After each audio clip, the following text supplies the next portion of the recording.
হামজা রাদিয়াল্লাহু আনহু যখন ইসলাম তিনি কবুল করেননি, শিকার করে ফিরছিলেন। হামজা রাদিয়াল্লাহু আনহু সিংহ শিকার করতে পারতেন, সিংহ শিকার, চারটাখানি কথা মনে করছে। এরপর তিনি যখন যাচ্ছিলেন তখন এই দাসী হামজা রাদিয়াল্লাহু আনহুকে বললেন যে আপনি যদি দেখতেন কিভাবে আপনার ভাতিজাকে আবু জেহেল অপমান করলো, তাকে গালিগালাজ করলো, তাকে আঘাত করলো, তাহলে আপনি স্থির থাকতে পারতেন না। হামজা রাদিয়াল্লাহু আনহু তখন বললেন, আওয়া ফাআলা হাযা, সে কি সত্যিই কাজ করেছে? সেই দাসী বলল, বেলা ওয়াল্লাহ, আল্লাহর কসম করে বলছে অবশ্যই সেই কাজ করেছে। হামজা রাদিয়াল্লাহু আনহু বাসার দিকে না গিয়ে দারুন নাদওয়া অর্থাৎ মক্কার ওই যেটা কাবা দেখেন সেখানে গেলেন। সেখানে দেখলেন সেখানে আবু জেহেল তার দলবলকে নিয়ে সেখানে দাঁড়িয়ে আছে। হামজা রাদিয়াল্লাহু আনহু ঘোড়া থেকে নেমেই আবু জেহেলের কলার ধরলেন এবং প্রচণ্ড জোরে একটা ঘুষি দিলেন, প্রচণ্ড জোরে। বলে দেয় আবু জেহেল কিন্তু ওই সময়কার মক্কার রাষ্ট্রনেতা, মক্কার গোত্রের সব গোত্রের কিন্তু বনু মাখজুমের সর্দার। হামজা রাদিয়াল্লাহু আনহু এই কাজটা করলেন এবং বললেন, রুদ্দাহা ইন ইসতাতা, তো যদি ক্ষমতা থাকে আমাকে ঘুষি মেরে ফেরত দে, যদি ক্ষমতা থাকে, রুদ্দাহা ইন ইসতাতা, ক্ষমতা থাকলে আমার গালেও একটা মেরে দেখা, কথাটা তো এরকম আর কি। আবু জেহেল কিছু করতে পারলো না। হামজা রাদিয়াল্লাহু আনহু বললেন, ইন্নী উশহিদু আল্লা ইলাহা ইল্লাল্লাহ ওয়া আকুলু মা ইয়াকুল, আমি সাক্ষ্য দিচ্ছি আল্লাহ ছাড়া কোনো মাবুদ নাই, আমার ভাতিজা যা বলে আমিও তাই বলি। রুদ্দাহা ইন ইসতাতা, যদি তোমার ক্ষমতা থাকে তাহলে আমাকে আঘাত করে দেখাও, আজকে থেকে আমি তার দলে, সে যা বলে আমিও তাই বলি। হামজা রাদিয়াল্লাহু আনহু ছুটলেন তার ভাতিজার দিকে, দারুল আরকামে গিয়ে তাকে পেলেন এবং সেখানে গিয়ে বললেন, ইয়া ইবনে আখি, হে আমার ভাতিজা, কুনতু আনসুরুকা বিল হামিয়া, আমি তোমাকে এর আগে আত্মীয়তার সম্পর্কের জন্য প্রোটেক্ট করতাম, ওয়ালান আনসুরুকা লিল ইসলাম, আর আজকে থেকে আমি তোমাকে ইসলামের জন্য প্রোটেক্ট করব ইনশাআল্লাহ। এই ঘটনায় রাসূল সাল্লাল্লাহু আলাইহি ওয়াসাল্লাম এত খুশি হয়েছিলেন, তিনি হামজা রাদিয়াল্লাহু আনহুকে একদম বুকে জড়িয়ে ধরে চুমু খাইলেন। আর যখন হামজা রাদিয়াল্লাহু আনহু উহুদের মাঠে শহীদ হন, আমাদের নবীজি অঝোর নয়নে কেঁদেছেন। তার শাহাদাতের দৃশ্য যদি দেখতেন, আমরা যদি দেখতে পারতাম, তাকে বর্ষা নিক্ষেপ করে হত্যা করা হয়েছে, বর্ষাটা তার কলিজা ভেদ করে পিছন দিয়ে বের হয়ে গেছে, চোরাগুপ্তা হামলা চালিয়ে, কারণ সামনে থেকে তাকে মারার ক্ষমতা ছিল না। আজকেও ইসলামকে সামন থেকে শেষ করা এত সহজ না, এই জন্য পিছন থেকে সবসময় চক্রান্ত করতে থাকে এরা, কিভাবে কোথায় কি লাগায় দেওয়া যাবে, কিভাবে কি করা যাবে। আর তার কলিজাটা হিন্দা ছিঁড়ে দাঁত দিয়ে কামড়ানোর চেষ্টা করেছিল। এই হচ্ছে আমাদের শেকড়ের পূর্বপুরুষরা। তাই এই ঘটনাটা উমর রাদিয়াল্লাহু আনহু দেখেছিলেন, ওই দিন এই ঘটনাটা উমর রাদিয়াল্লাহু আনহু দেখলেন এবং বাসায় গিয়ে তিনি চিন্তা করতে থাকলেন যে সব ফাসাদের মূল মনে হয় মুহাম্মদ, এই ব্যক্তিটার কারণেই আরবের মধ্যে বিভক্তি সৃষ্টি হচ্ছে, ফিতনা ফাসাদ সৃষ্টি হচ্ছে। তাহলে আমার করণীয় কি? আমিও তো একটা গোত্রের নেতা, তিনি আদি গোত্রের নেতা ছিলেন, তো তিনি খোলা তরবারি হাতে চললেন, এবার তিনি নবীজিকে হত্যা করবেন। ওই যে ঘটনাটা জানেন আপনারা, প্রতিমধ্যে একজনের সাথে দেখা হলো, সে বলল যে নবীজিকে হত্যা করার আগে তুমি তোমার বোন আর ভগ্নিপতির বাসায় যাও, তারা তো ইসলাম কবুল করেছে। তিনি আসলেন, এসে দরজা যখন নক করলেন, দরজার আড়াল থেকে শুনতে পারলেন ভিতরে তিলাওয়াত হচ্ছে কিছু একটার, সূরা তাহা তিলাওয়াত হচ্ছিল। তাহা মা আনজালনা আলাইকাল কুরআন লিতাশকা ইল্লা তাযকিরাতাল লিমান ইয়াখশা তানজিলাম মিম্মান খালাকাল আরদা ওয়াস সামাওয়াতিল উলা আর রহমান আলাল আরশি ইস্তাওয়া। তিনি দরজা খুলে ঢুকলেন এবং জিজ্ঞাসা করলেন, মা কুনতুম তাকরাউন, তোমরা কি পড়ছিলে? বোন অস্বীকার করলো যে আমি কিছু না, তাহাদ্দাসনা বাইনানা, আমরা পরস্পরে কথা বলছিলাম। তখন তিনি বললেন যে ফালা তাকরিবা কুনতু সামিআতু ইন্নাকুমা সাবাতুমা, তিনি বললেন যে আমি শুনেছি তোমরা দুইজনে সাবা হয়ে গেছো, মানে বেদিন হয়ে গেছো, মিথ্যা বলবে না আমার কাছে। তখন তার ভগ্নিপতি বললেন, ইয়া ওমর হাল রাইতা হাক্কান ফি গায়রি দীনি, এই কথাটা বললেন, হে ওমর তুমি কি ইসলাম ছাড়া অন্য কোনো দিনের মধ্যে হক খুঁজে পেয়েছো? তখন তিনি বুঝতে পারলেন সত্যি সত্যি ইসলাম কবুল করেছে। তিনি মারধর শুরু করলেন, এক পর্যায়ে বোনকে থাপ্পড় মারলেন, রক্তাক্ত হয়ে গেলেন এবং তার বোন তখন তার নাকের উপরেই বললেন যে শাহিদতু আল্লা ইলাহা ইল্লাল্লাহ ওয়া আন্না মুহাম্মাদান আবদুহু ওয়া রাসূলুহু ইফআল মা শি'তা, তোমার যা ইচ্ছা তুমি তাই করো, আমি সাক্ষ্য দিচ্ছি আমরা যে আল্লাহ ছাড়া কোনো ইলাহ নাই এবং মুহাম্মদ আল্লাহর রাসূল সাল্লাল্লাহু আলাইহি ওয়াসাল্লাম। ওমর রাদিয়াল্লাহু আনহু ঠান্ডা হলেন এবং যেহেতু বোনকে মারছেন, একটা ভালোবাসা তো কাজ করে, মাথা যখন ঠান্ডা হলো তিনি জিজ্ঞাসা করলেন যে তোমরা কি পড়ছিলে? তিনি বললেন, নাচিন ইয়া উখতি, আমাকে ওই কাগজটা দাও হে আমার বোন, আমি একটু পড়ে দেখি। প্রথমে তিনি দিতে চান নাই, পরে তার ভগ্নিপতি বললেন, তার স্বামী তাকে বললেন যে, ইশারা করলেন তাকে দাও। কারণ তারা জানতেন উমর রাদিয়াল্লাহু আনহু একজন স্বচ্ছ মনের মানুষ ছিলেন, মানে হয় হকের পক্ষে নাহলে বাতিলের পক্ষে, মন একদম ফ্রেশ, ভিতরে কোনো প্যাচ নাই, মানে আমাদের মতো না কিন্তু, মানে কিছু কিছু হকে আবার কিছু কিছু বাতিলে। দেখেন না, সুবিধা খোঁজে, আজকে যদি অনুকূল থাকে তাইলে প্রতিকূল থাকলে নাই, এই টাইপের ছিলেন, একদম স্ট্রেট ফরওয়ার্ড, যে আমি হয় এদিকে আছি না এদিকে। এবার ওমর রাদিয়াল্লাহু আনহু ওই চিরকুটটা পড়া শুরু করলেন, সেখানে ওই সূরা তাহা লেখা ছিল। এবং বলে রাখি, ওই সময় আরবে মেবি, আমি একটু ভুল হতে পারি, 16 থেকে 17 জন পড়াশোনা করতে পারতেন, 16 থেকে 17 জন লেখাপড়া করতে পারতেন, বাকিরা লেখাপড়া করতে জানতেন না। ইভেন আমাদের নবী সাল্লাল্লাহু আলাইহি ওয়াসাল্লামও লিখতে পড়তে জানতেন না, ওমর রাদিয়াল্লাহু আনহু পড়তে জানতেন। তিনি পড়লেন এবং পড়ে বুঝতে পারলেন। যখন তিনি সূরার তেলাওয়াত করতে করতে করতে করতে এই আয়াতে আসলেন, সূরা তাহার দেখবেন প্রায় এই যে 10 থেকে 20-এর মধ্যে আয়াতগুলো আছে, যে তাদেরকে অবকাশ দাও সেই দিন পর্যন্ত, জালেমদেরকে অবকাশ দাও সেই দিন পর্যন্ত যখন আল্লাহ পাক তাদের প্রত্যেককে ধরে ধরে হিসাব নেবেন।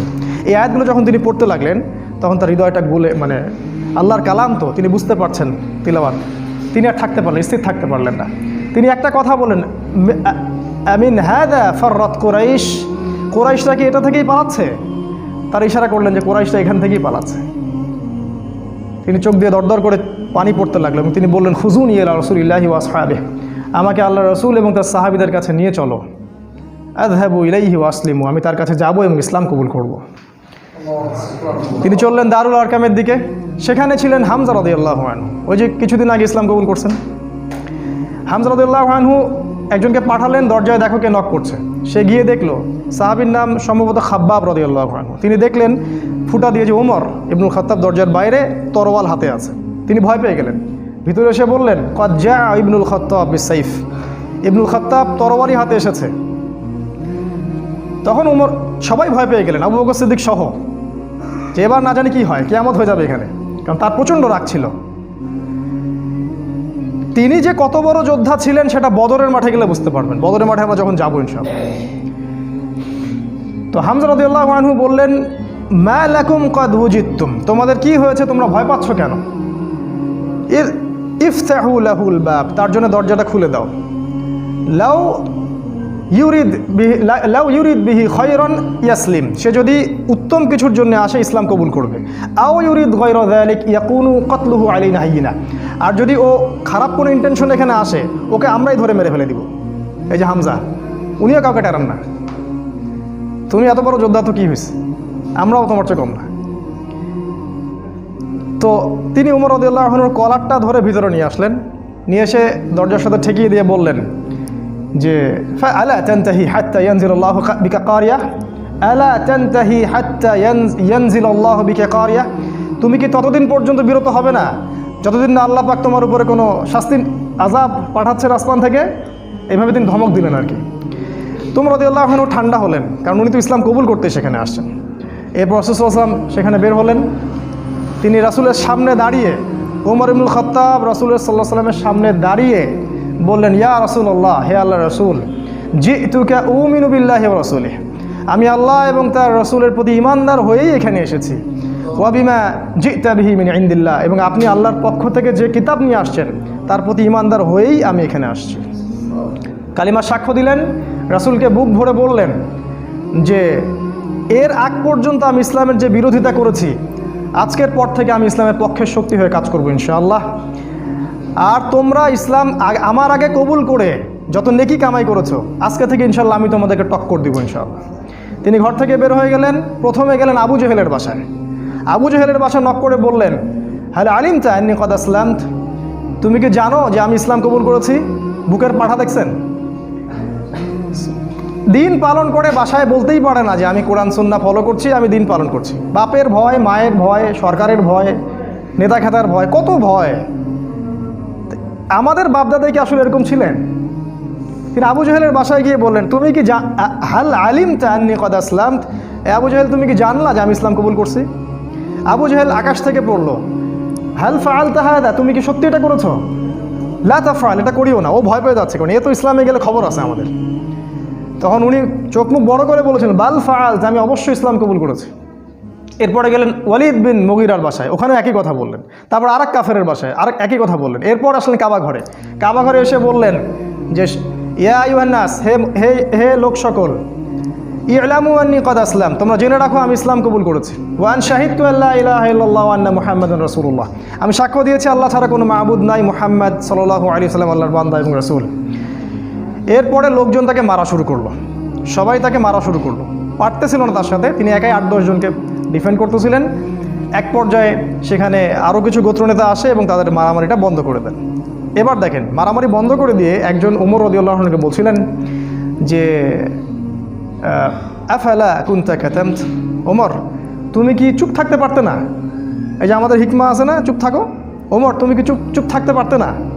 তো ওমর ইবনুল খাত্তাব বলছেন ওয়াল্লাহি লা আকতুমুল হাক্কা ওয়া হুয়া আলামু, যখন আমি সত্য জেনেছি আল্লাহর কসম করে বলছি আমি সত্যকে গোপন রাখবো না। লা উফাররিকান্নাল হাক্কা মিনাল বাতিল কামা ফাররাকাল্লাহু বাইনাল লাইলি ওয়ান নাহার, আমি সত্যকে মিথ্যা থেকে আলাদা করে দিব ঠিক যেমন করে আল্লাহ রাত থেকে দিনকে আলাদা করে দেন। এই ঘটনার পরে তার নাম হয়েছে আল ফারুক, পার্থক্যকারী। যেমন করে মিরাজের ঘটনার পর আবু বকর সিদ্দিকের নাম হয়েছে কি? সিদ্দিক। প্রত্যেকটার পিছনে একটা ঘটনা আছে, পড়তে হবে, এগুলো জানতে হবে। আপনি ওই রাজ্যে বিচরণ করবেন তখন ইনশাআল্লাহ। এবার ইসলাম শক্তিশালী, কারণ বড় বড় দুজন নেতা আমাদের পক্ষে। মনে করেন পুতিন আমাদের পক্ষে, মনে করেন ওই আরও বড় বড় কিছু নেতা আমাদের পক্ষে। এখন ইসলাম শক্তিশালী, তাদের কাছে ক্ষমতা আছে, লোকজন জলবল আছে, আর অর্থ সম্পদ আছে। এবার রাসূলুল্লাহ সাল্লাল্লাহু আলাইহি ওয়াসাল্লাম এর কাছে গিয়ে ওমর রাদিয়াল্লাহু আনহু বললেন, ইয়া রাসূলুল্লাহ আলাসনা আলাল হক আলাইসু আলাল বাতিল, এভাবে বলতে থাকলেন, আমরা কি হকের উপর নাই, ওরা কি বাতিলের উপর নাই? আলাসনা মুসলিমান, আমরা কি মুসলিম না? আলাইসুল মুশরিকিন, তারা কি মুশরিক না? আমরা কেন এখানে গোপনে এভাবে ইসলামের দাওয়াত দিব? আজকে থেকে প্রকাশ্যে দাওয়াত দিব। এই তারপর থেকে ইসলামের প্রকাশ্য দাওয়াত শুরু হলো। এবং মিছিল করতে করতে তারা কাবা ঘরে গেলেন এবং সবাই স্লোগান দিতে থাকলেন, লা ইলাহা ইল্লাল্লাহ মুহাম্মাদুর রাসূলুল্লাহ, লা ইলাহা ইল্লাল্লাহ মুহাম্মাদুর রাসূলুল্লাহ। এবার আরবের লোকরা জাজল্যমান একটা দৃশ্য দেখতেছে, রেভলিউশন। হঠাৎ করে এই যে 50-60-70 জন মানুষ বের হচ্ছে রাস্তায় এবং কালিমার সাক্ষ্য দিচ্ছে। ওই সময় কিন্তু এই পপুলেশনটা খুব কম না, একটু বেশি। এবার নির্যাতনের মাত্রা আরও বাড়তে থাকলো। আমাদের হাতে অল্প সময় আছে, আমি 5 মিনিটে শেষ করছি ইনশাল্লাহ। নির্যাতনের মাত্রা বাড়তে থাকলো এবং এক পর্যায়ে সাহাবীদের প্রতি এমন মর্মান্তিক নির্যাতন করা হলো। কিছু নমুনা আপনারা জানেন, ওই যে বিলাল রাদিয়াল্লাহু আনহুর ঘটনা, সুমাইয়া রাদিয়াল্লাহু আনহার ঘটনা, আবার খাব্বাব, তারপর মুসআব বিন উমাইর, এদিকে উসমান রাদিয়াল্লাহু আনহু, ইভেন আবু বকর সিদ্দিক, সমস্ত সাহাবীকেই টর্চার করা হলো। মানে ফিজিক্যাল, মেন্টাল, ইকোনমিক্যাল, এমন কোনো টর্চার নেই যেটা করা হয়নি। এরপর রাসূল সাল্লাল্লাহু আলাইহি ওয়াসাল্লাম তাদেরকে বললেন, আবিসিনিয়ায় তোমরা হিজরত করো, দিন কায়েম। দেখেন, অনুকূল পরিবেশে এখন আমরা প্রকাশ্যে দাওয়াত দিচ্ছি, এখানে নির্যাতন হচ্ছে, ওখানে কিন্তু বোম ব্লাস্ট করছি না। আমরা বলছি যেখানে দিন পালনের সুযোগ আছে, অনুকূল পরিবেশ আছে, তোমরা সেখানে চলে যাও। সাহাবীরা চলে গেলেন ইথিওপিয়ায়, ওই যে আমি গতদিন খুতবায় বলেছিলাম, আবিসিনিয়ায়। ওখানে একজন বাদশা ছিলেন, সেই বাদশার নাম নাজাশি। সে ছিল একজন খ্রিস্টান নাসারা, একজন খ্রিস্টান আমাদেরকে আশ্রয় দিল। সব খ্রিস্টান এক না, সব খ্রিস্টান এই পশ্চিমা সভ্যতার মতো ওই ছেলে ছেলে বিয়েকে জায়েজ বলে না। এরা গডলেস পিপল, এই পৃথিবীর সবচেয়ে বড় জালেম এবং ফেরাউন এরা, এবং আবু জেহেলও বটে। এই বাদশা নাজাশি আমাদেরকে আশ্রয় দিলেন, আমরা রেফিউজি ছিলাম সেখানে, ওরা আমাদেরকে আশ্রয় দিল এবং আমরা সেখানে শান্তিপূর্ণ একটা পরিবেশে দিন পালন করতে থাকলাম। প্রথমে একবার হিজরত হলো, তারপর আরও একটা দল হিজরত করলো এবং কাফেররা বসে থাকেনি, তারাও সেখানে কূটনৈতিক তৎপরতা চালালো। আমর ইবনে আসকে সেখানে পাঠানো হয় এবং সেখানে মোনাজারা, বাহাস হয়। সেই বাহাসে জাফর রাদিয়াল্লাহু আনহু ওই বাদশার সামনে দাঁড়িয়ে সূরা মারিয়াম তেলাওয়াত করেছিলেন। আর ওই বাদশা কিন্তু ছিল নাসারা বা খ্রিস্টান। সূরা মারিয়ামের তেলাওয়াত শুনে সেই বাদশার চোখ দিয়ে ঝরঝর করে পানি পড়তে থাকলো। তিনি বুঝতে পারলেন যে এটা আল্লাহর পক্ষ থেকে এসে। তিনি বলেছিলেন একটা কথা, এটা লোভ সামলাতে পারছেন। তিনি বলেছেন যে ইন্নাহা লাহুদান ইয়াখরুজু মিন মিশকাতিন ওয়াহিদা মা আনজালাল্লাহু আলা ঈসা ইবনে মারইয়াম ইন্নাহা লাহুদা ইয়াখরুজু মিন মিশকাতিল ওয়াহিদা, এটা বলেছেন। এই বাদশা নাজাশী বলেছিলেন যে তুমি যে তেলাওয়াত করলে শুনে মনে হচ্ছে ঈসার কাছে যেটা এসেছিল এটা সেই একই আলোকবর্তিকা থেকে এসেছে। এ তো খ্রিস্টান, এ কি এদের মতো খ্রিস্টান? এরা কি এখান থেকে হেদায়েত নিবে না? সেই বাদশা নাজাশী মুসলিমদেরকে আশ্রয় দিলেন, সেখানে আমরা থাকলাম। এক পর্যায়ে এদিকে নির্যাতন আরও বাড়তে থাকলো। রাসূল সাল্লাল্লাহু আলাইহি ওয়াসাল্লাম এবং সাহাবীদেরকে 3 বছর বয়কট করা হলো। 3 বছর তারা ওই যে পাহাড়ের পাদদেশে, ওটাকে বলা হয় শিয়ারে আবু তলেব, সেখানে 3 বছর গাছের ছাল পাতা খেয়ে থেকেছে। সামান্য ভাই কষ্ট করে একটা সেমিনারে আসতে পারেন না, দিন কায়েমের স্বপ্ন দেখেন, সামান্য 10টা টাকা খরচ করতে পারেন না, মাসে জ্ঞানও দিতে পারতেছেন না, সামান্য একটু সিরা পড়বেন সেটা পড়তে পারেন না, দিনের জন্য সামান্য একটু এফোর্ট দিবেন, জানমাল ব্যয় করবেন, কোন মুখ দিয়ে সাহাবীদের নাম উচ্চারণ করেন? 3 বছর শুধু গাছের ছাল পাতা খেয়ে থেকেছে। ওই সময় অনেক ত্রাণ আসতো, হামজা রাদিয়াল্লাহু আনহু ত্রাণ ফেরত দিতেন, ত্রাণের দরকার নাই, আল্লাহ রিজিক দিবেন। কি ইমান, কি জজবা! আমাদের বাপদাদা সবাই, আমাদের শেকড়, আমাদের গায়ে তাদেরই রক্ত আছে, কিন্তু কোনো না কোনোভাবে উপমহাদেশ ইসলাম তারা প্রচার করেছেন। যাই হোক, এবার এই বয়কটটা যখন উঠে যায়, তখন রাসূল সাল্লাল্লাহু আলাইহি ওয়াসাল্লাম তায়েফে হিজরত করলেন। সেখানে ঘটনা আপনারা জানেন। সেখান থেকে তাকে মারধর করে বের করে দেওয়া হয়। তিনি আবার মক্কায় চলে আসেন। এবার মক্কায় তিনি যখন স্টে করলেন, নবুয়তের 10, 11 আর 12 এই 3টা বছর শেষ করছি আমি। 10, 11, 12 এই 3টা বছরে মদিনা, যে ইয়াসরিব থেকে প্রথমে 6 জন, তারপরে 12 জন, তারপরে 73 জন, পরপর 3 বছরে 3টা গ্রুপ আসলো। প্রথমে 6 জন, তার নেতৃত্বে ছিলেন আসাদ বিন জোরারা, তারপরের বছর 12 জন, তারপরের বছর 73 জন, আর 2 জন নারী, মোট 75 জন। এই 75 জন এসে রাসূলের কাছে বায়াত করলেন। বায়াত করে রাসূলকে বললেন যে আপনি মদিনায় হিজরত করেন। এবার রাসূল সাল্লাল্লাহু আলাইহি ওয়াসাল্লাম সাহাবীদেরকে নিয়ে মদিনায় হিজরত করলেন। আর মদিনায় হিজরত করার পরে সেখানে ইসলামিক স্টেট বা খিলাফা স্টেট কায়েম হলো। তারপরে দিন কিভাবে কায়েম হলো সেটা আমরা ইনশাআল্লাহ সলাতের পর শিখবো ইনশাআল্লাহ। জাযাকুম। আসসালামু আলাইকুম রাহমাতুল্লাহ। বিসমিল্লাহি আউয়ালুহু ওয়া আখিরুহু। আলহামদুলিল্লাহ। প্রশংসা সেই আল্লাহ পাকের জন্য, যিনি আমাদেরকে মাগরিবের সালাতের পর আবারও বসার তৌফিক দান করেছেন। সবাই বলি আলহামদুলিল্লাহ। হৃদয়ের অন্তঃস্থল থেকে দরুদ পাঠ করি আমাদের প্রিয় নবী মুহাম্মদ রাসূলুল্লাহ সাল্লাল্লাহু আলাইহি ওয়াসাল্লামের প্রতি। আল্লাহুম্মা সাল্লি আলা মুহাম্মদ, আল্লাহুম্মা বারিক আলা মুহাম্মদ। মাগরিবের সালাতের আগ পর্যন্ত আমরা যতটুকু আলোচনা করেছিলাম মদিনায় হিজরত পর্যন্ত। হিজরতের যে মূল ঘটনাটা, সেই ঘটনাটা হচ্ছে যে ইয়াসরিব বা মদিনা থেকে প্রথমে 6 জন যুবক মক্কায় আসেন হজের মৌসুমে। হজ কিন্তু তখনও ছিল, মানে এই হজ সিস্টেম না, বিকৃত হজের সিস্টেম। কারণ তারা দাবি করতো যে আমরা ইব্রাহিম আলাইহিস সালামের রিলিজিয়ন ফলো করি। মক্কার কুরাইশরা এটা দাবি করতো আমরা ইব্রাহিমই দিন ফলো করি, এই জন্য তারা হজও কিন্তু করতো। এখনও দেখবেন, এখনও যারা মুশরিক আকীদা লালন করে তারাও কিন্তু বছর বছর হজমরা ঠিকই করে। তো এটা নতুন কিছু না। তো এই হজের মৌসুমে ইয়াসরিব থেকে প্রথমে 6 জন যুবক এই মক্কায় আসে হজ করতে, যারা আগে শুনেছিল যে শেষ জামানায় একজন নবী আসবেন। এই যে শেষ জামানা সম্পর্কে সচেতনতা, এটা নতুন কিছু না, এটা সবাই করেছে আগে যুগে যুগে। ইহুদিরা খুঁজে খুঁজে বেড়াতো যে কবে নবী বের হবে, আমরা কবে তার কাছে বায়াত নিব।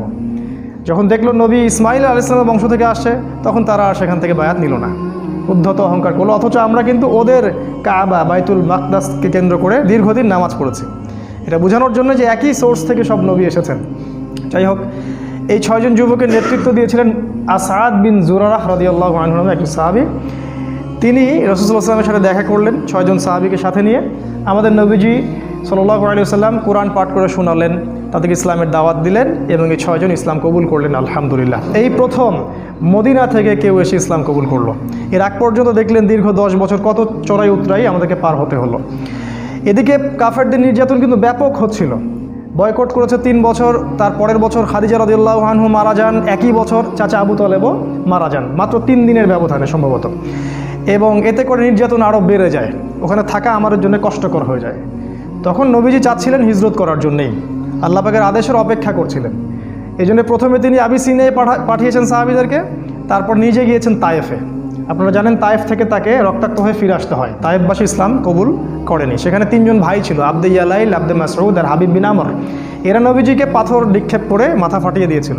ছোট ছোট ছেলেপেলেদেরকে লেলিয়ে দিয়েছিল, যারা নবীজিকে রক্তাক্ত করেছিল। আর আমাদের নবীজি তাদের জন্য বদদোয়া করেননি, বরং দোয়া করেছিলেন যে আমি আশা করি আল্লাহ পাক এর পরবর্তী জেনারেশন থেকে এমন কাউকে বের করবেন যারা আল্লাহর একত্ববাদে বিশ্বাস করবে। একটা তথ্য দিয়ে রেখে আপনাদেরকে, আবু হুরায়রা রাদিয়াল্লাহু আনহু কিন্তু ওই তায়েফবাসীরই সন্তান। যদি নবীজি ওই দিন বদদোয়া করতেন, তাহলে আমরা আজকে আবু হুরায়রা রাদিয়াল্লাহু আনহুকে পেতাম না। তার কাছে কিন্তু আসমান, এই যে আপনার পাহাড় পর্বতের ফেরেশতাকে পাঠানো হয়েছিল। পাহাড় পর্বতে ফেরেশতা থাকে, এই কথা আমাদের গডলেস ওয়ার্ল্ড বিশ্বাস করবে না, এডুকেশন সিস্টেম সেকুলার কনসেপ্ট আর বিশ্বাস করবে না। তো আমরা ওদেরকে বলি তোমরা গেট লস, তোমরা এখানে দূর হবে এখান থেকে। পাহাড় পর্বতে ফেরেশতা যখন এসেছিলেন বলেছিলেন আল্লাহ পাক আপনার সাথে তায়েফবাসী যা করেছে আল্লাহ পাক দেখেছেন, আপনি যদি চান 2 পাহাড়কে পিষে একদম তায়েফকে শেষ করে দিব। নবীজি বললেন আমি চাই, আল্লাহ পাক ওদেরকে হেদায়েত দান করুন।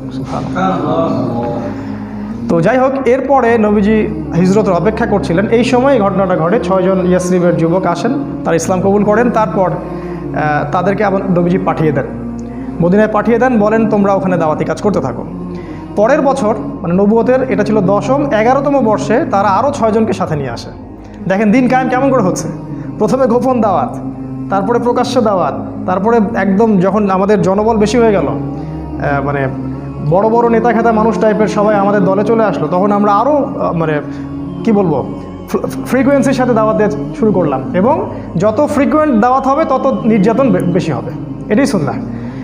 এটা হতে থাকলো, এক পর্যায়ে হিজরত করলাম, বয়কট করলো, সোশ্যাল বয়কট, অর্থনৈতিক বয়কট, সব কিছু করলো। তারপরে আমরা হিজরতের জন্য অপেক্ষা করছিলাম। এই 12 জনে পরের বছর আরও 6 জন, 6 যোগ 6 মোট 12 জনকে তারা নিয়ে আসলেন। এই 12 জনের সাথে নবী সাল্লাল্লাহু আলাইহি ওয়াসাল্লাম একজন সাহাবীকে মদিনায় পাঠালেন।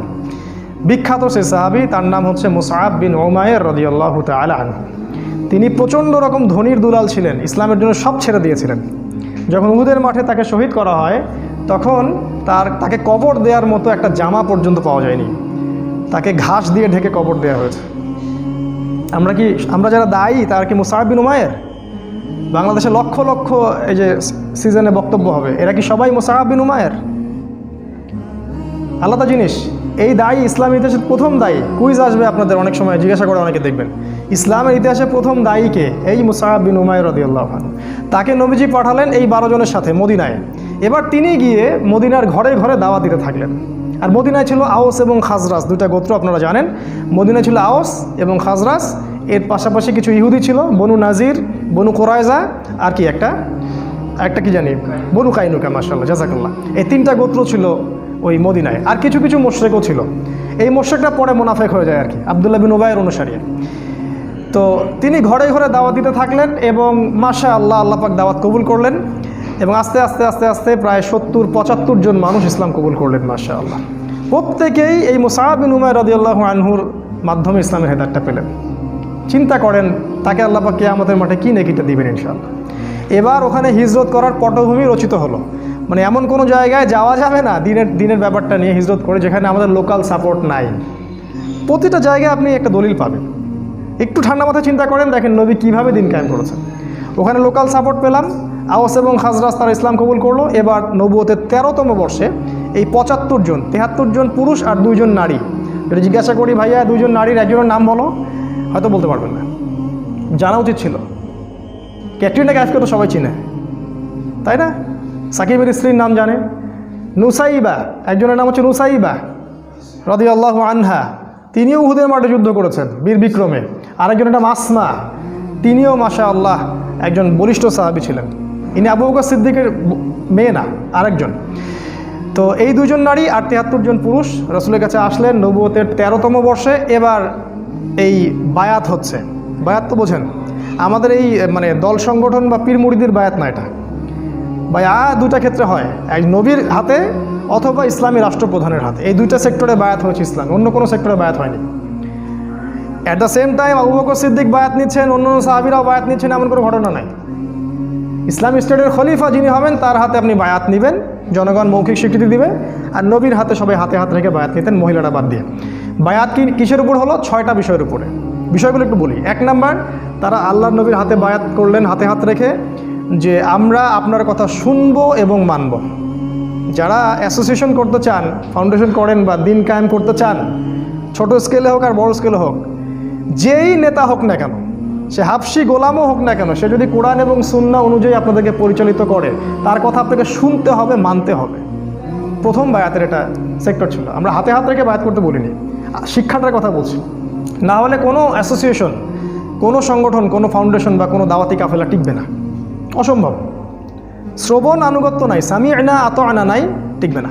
2 নাম্বার, তারা বায়াত করেছিলেন যে আমরা সুখে অথবা দুঃখে সচ্ছল অসচ্ছল উভয় অবস্থায় আল্লাহর পথে দান করব, ব্যয় করব। চিন্তা করেন।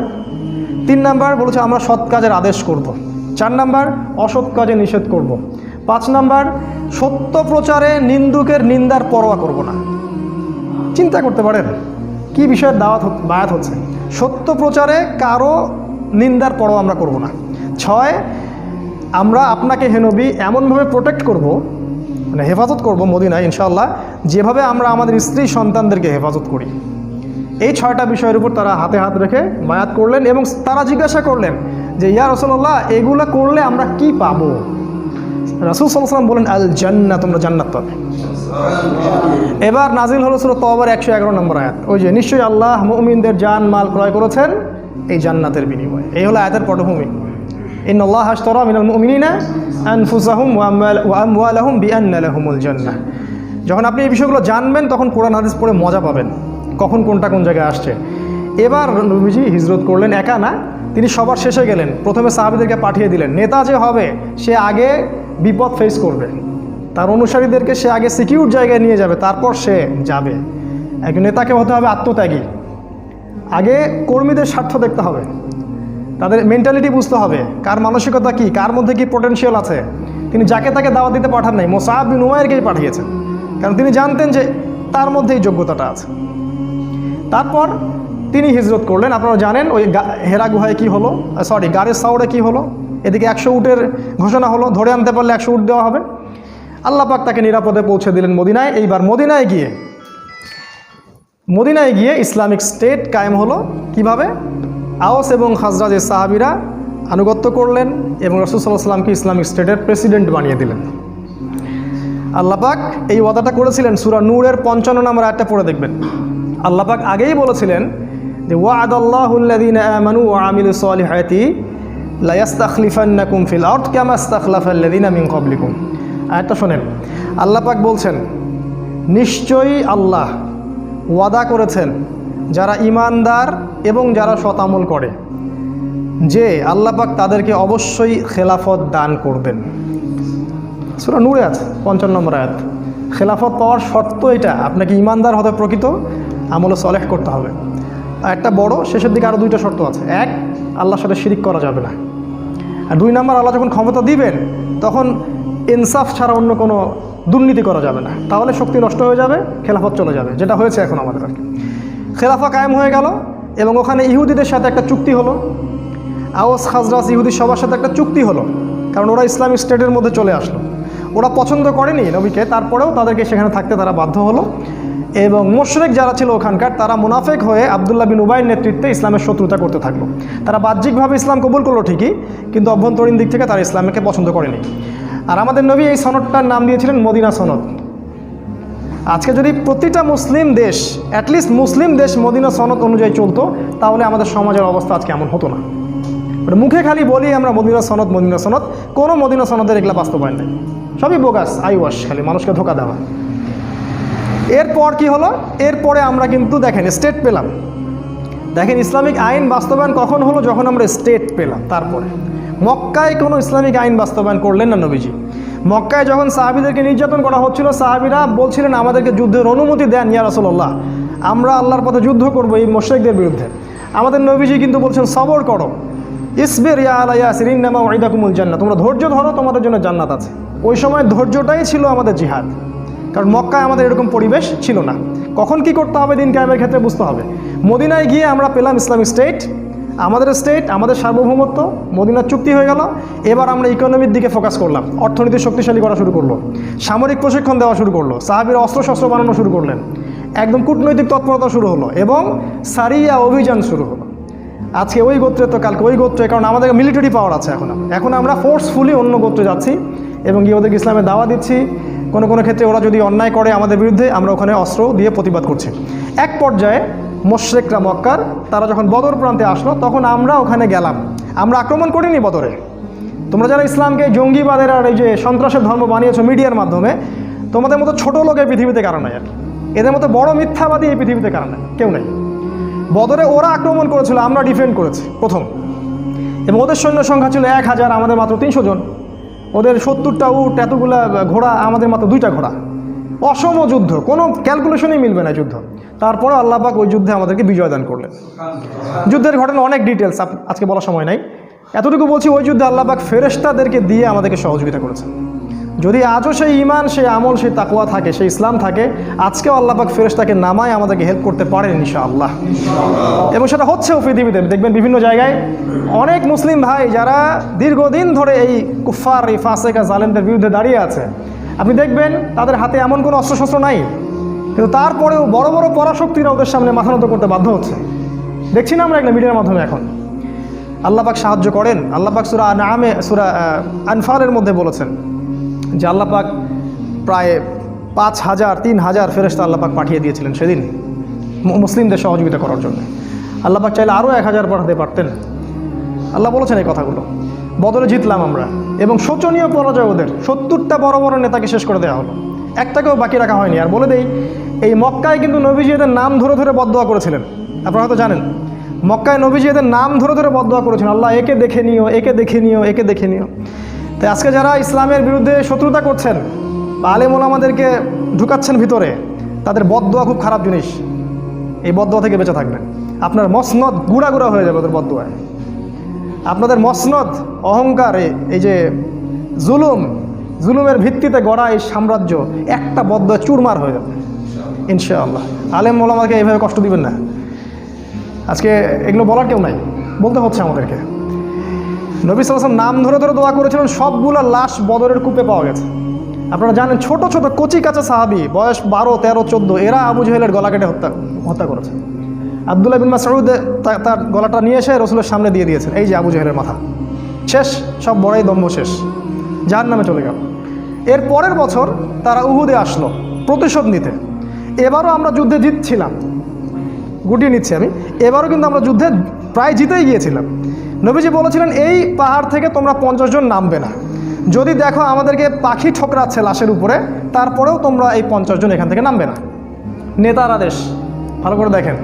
আমি বারবার বলছি, আপনার নেতা যেই হোক না কেন, সে যদি কোরআন সুন্নাহর অনুকূলে আদেশ করে, আপনি আল্লাহর ওয়াস্তে সেটা মানতে বাধ্য। কেন? না হলে ইসলামের ক্ষতি হয়ে যাবে, দ্বীনের ক্ষতি হয়ে যাবে। ওই 50 জন দেখলেন যে যুদ্ধে আমরা প্রায় জিতেই গেছি, আল গানিমা বলে তারা ওখানে দৌড়ানো শুরু করলেন। আর এই সুযোগের অপেক্ষা করছিলেন কে? খালিদ বিন ওয়ালিদ। তখন তিনি ইসলাম কবুল করেননি। তিনি পিছন দিক থেকে ঘোড়সাওয়ার নিয়ে আসলেন এবং একেবারে কচু কাটা বলতে যা বোঝায়, একদম ছিন্ন ভিন্ন হয়ে গেল যুদ্ধের ময়দান। সমস্ত সাহাবী বিচ্ছিন্ন হয়ে পড়লেন। ইভেন আমাদের নবী সাল্লাল্লাহু আলাইহি ওয়াসাল্লামও একা হয়ে পড়লেন। তার পাশে মাত্র 7 জন কি 9 জন সাহাবী বাকি ছিলেন।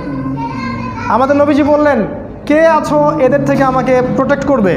একটা একটা করে সাহাবী বলছিলেন, আমি, এবং জীবন দিচ্ছিলেন। তালহা রাদিয়াল্লাহু আনহু তিনি বলেছেন যে আমার এই বুকের মধ্যে তীর এসে লাগছিল এবং আমার ওই সময় ঘুম পাচ্ছিল। সুবহানাল্লাহ। এবং সাকিনা আল্লাহ পাক দিয়েছিলেন, তিনি এক হাতে তরবারি নিয়ে লড়াই করছিলেন। তার গায়ে পরে দেখা গেছে 70টা অস্ত্র চোটের দাগ আছে, 70টার মতো। এই তালহা রাদিয়াল্লাহু আনহা, তাকে বলা হয় জীবন্ত শহীদ। তার পাশেই মাত্র 7 থেকে 9 জন সাহাবী ছিলেন। তারা প্রত্যেকে জীবন উৎসর্গ করে নবীজিকে প্রোটেক্ট করলেন। আমাদের নবীজির আহত হলেন, তার দাঁত ভেঙে গেল। এইখানে এই ডান চোয়ালের ভিতরে করাত আছে না, লৌহ বর্মের কড়া, এটা ঢুকে চলে গেছিল ভিতরে। 3 জনের নাম আজকে বলতেছি না, সময় কম, সময় লেগে যাবে। এই 3 জন নবীকে আক্রমণ করেছিল আর কি।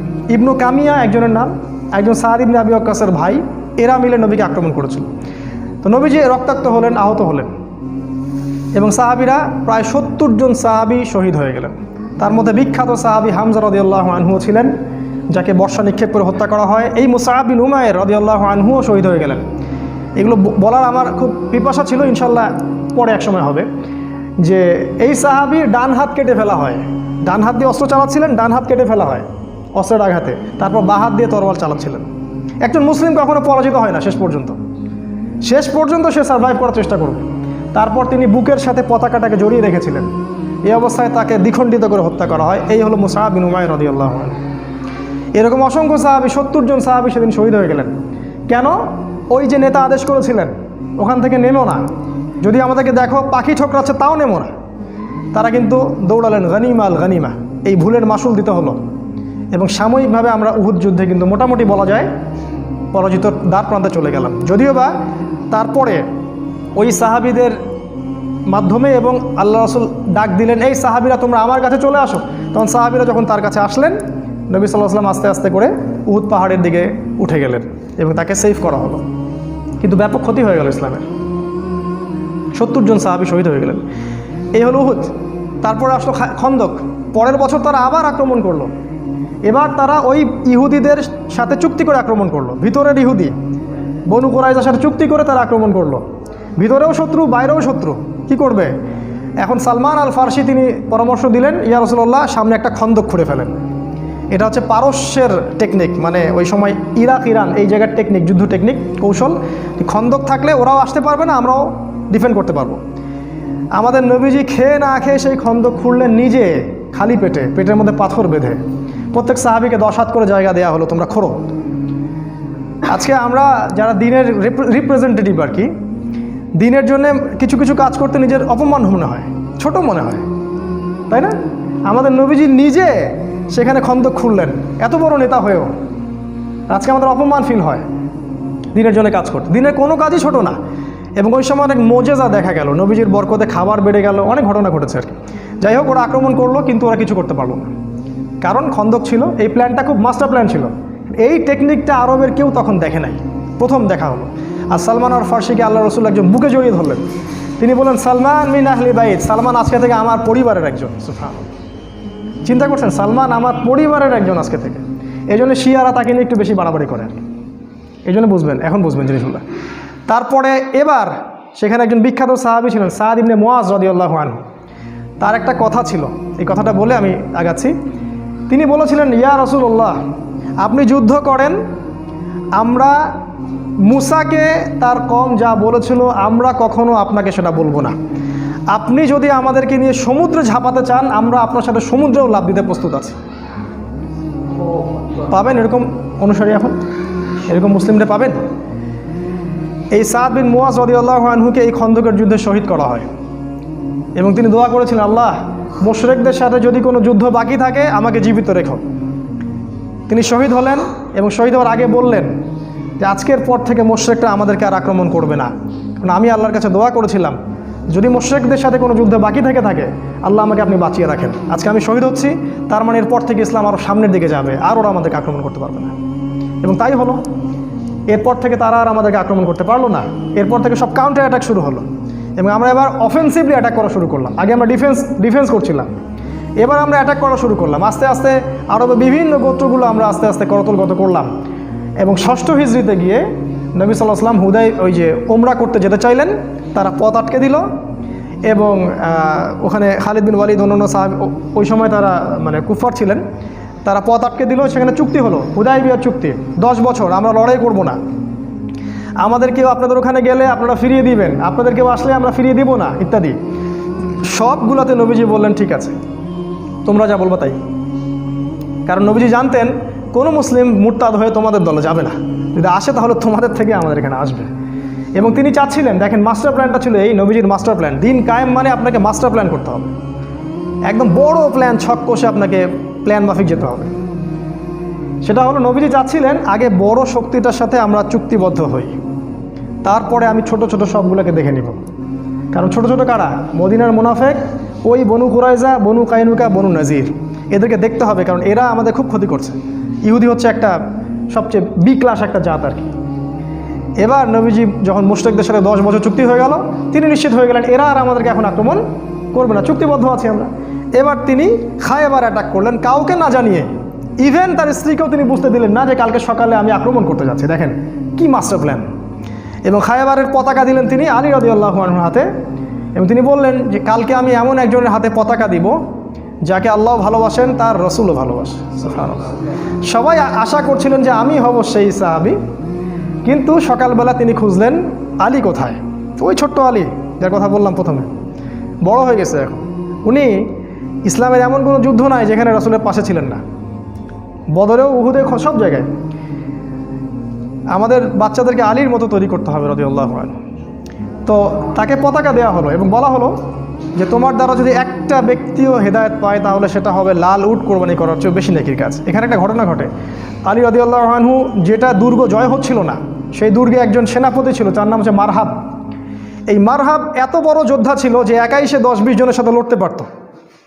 আলী রাদিয়াল্লাহু আনহু তার সামনে দাঁড়িয়ে বললেন, আমার মা আমার নাম রেখেছে হায়দার। এবার দ্বন্দ্বযুদ্ধ শুরু হলো। ও প্রচণ্ড আক্রমণ করলো। মানে ইতিহাসের বইগুলোতে এসেছে যে আলী রাদিয়াল্লাহু আনহু ঢালটা হাত থেকে পড়ে যায়।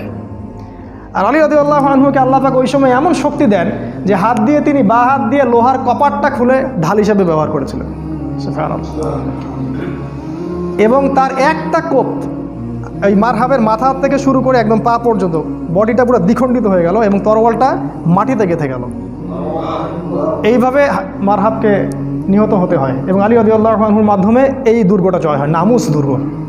পরে দেখবেন এবার খায়বার বিজয় হয়ে গেল। খায়বার বিজয়ের পর প্রচুর সম্পত্তি পেলাম আমরা, গনিমতের মাল, এবং মুসলিমদের মধ্যে যারা দরিদ্র ছিল সবার ইকোনমিক অবস্থা ভালো হয়ে গেল। আল্লাহর পথে জিহাদ করবেন না, কখনো অর্থনৈতিক স্বাবলম্বিতা আসবে না। শুধু ওই ধার ঋণ আর ওই করে আমাদের চললে হয়তো হবে না। যেদিন থেকে এই উম্মাহ জিহাদ ছেড়ে দিয়েছে ওই দিন থেকে আমরা আজকে দাস হয়ে গেছি। এক সময় যারা আমাদেরকে ট্যাক্স দিত, জিজিয়া দিত, আমাদের শেল্টারে বড় হতো, এরাই আজকে আমাদেরকে ঋণ দেয়, লোন দেয়। ওদের লোনে আমরা রাষ্ট্র চালাই, আর সব দেয় চড়া সুদে।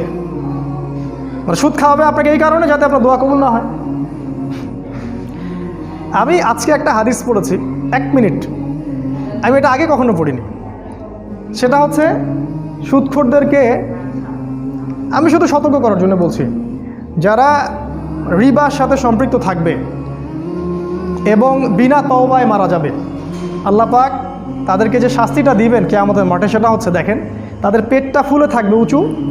এবং ফেরাউনের যে অনুসারীরা ছিল, ফেরাউনের অনুসারীরা, এই তথ্যটা আমি আগে পাইনি, ফেরাউনের অনুসারীরা জাহান্নামে এই সুদখোরদেরকে মারিয়ে মারিয়ে মারিয়ে জাহান্নামে যাবে। ফেরাউনের অনুসারীদের পায়ের তলে এদেরকে পিষ্ট করে জাহান্নামে দেওয়া হবে। কত বড় মানে অপমানজনক শাস্তি! কারণ কি?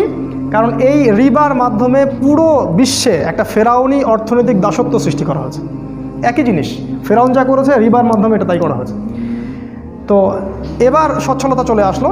তারপরে দেখেন, এবার নবী সাল্লাল্লাহু আলাইহি ওয়াসাল্লাম পররাষ্ট্রনীতি শুরু করলেন। রোমের সম্রাটকে দাওয়াত দিচ্ছেন, ওইদিকে হিরাক্লিয়াসকে দাওয়াত দিচ্ছেন, মিশরে দাওয়াত দিচ্ছেন। আস্তে আস্তে এটা এক্সপ্যান্ড করলো। আগে ছিল শুধু মদিনায়, এখন চলে গেল পুরো বিশ্বব্যাপী। কিভাবে দিন কায়েম হচ্ছে দেখেন, লেভেলগুলো দেখেন। এবার দলে দলে মানুষ ইসলামের দিকে আসতে থাকলো, দলে দলে মানুষ। এর মধ্যে কিছু বিচ্ছিন্ন ঘটনা ঘটেছে, যেমন বীরে মাউনার ঘটনা, তারপরে আপনার ওই যে 70 জন সাহাবীকে ট্র্যাপে ফেলে হত্যা করা হয় সেটার ঘটনা। অনেক ঘটনা ঘটেছে যেখানে অনেক সাহাবীকে কিন্তু ওই কাফের মুশরিকরা অনেক ট্র্যাপ সৃষ্টি করে মেরে ফেলেছে। ওই যে খুবাইব রাদিয়াল্লাহু আনহু, তাকে শুলে চড়িয়ে হত্যা করা হয়েছে, অনেক সাহাবীকে মেরে ফেলা হয়েছে। কিন্তু তারপরেও ইসলাম থেমেছিল না, মানুষ দলে দলে ইসলাম কবুল করতে থাকলো। এবং রাসূল সাল্লাল্লাহু আলাইহি ওয়াসাল্লাম এবার মক্কা অভিমুখে অভিযান দেওয়ার মনস্থ করলেন। তিনি একটা ওসিলা খুঁজছিলেন, আল্লাহ পাক সেই ওসিলা দিয়ে দিলেন।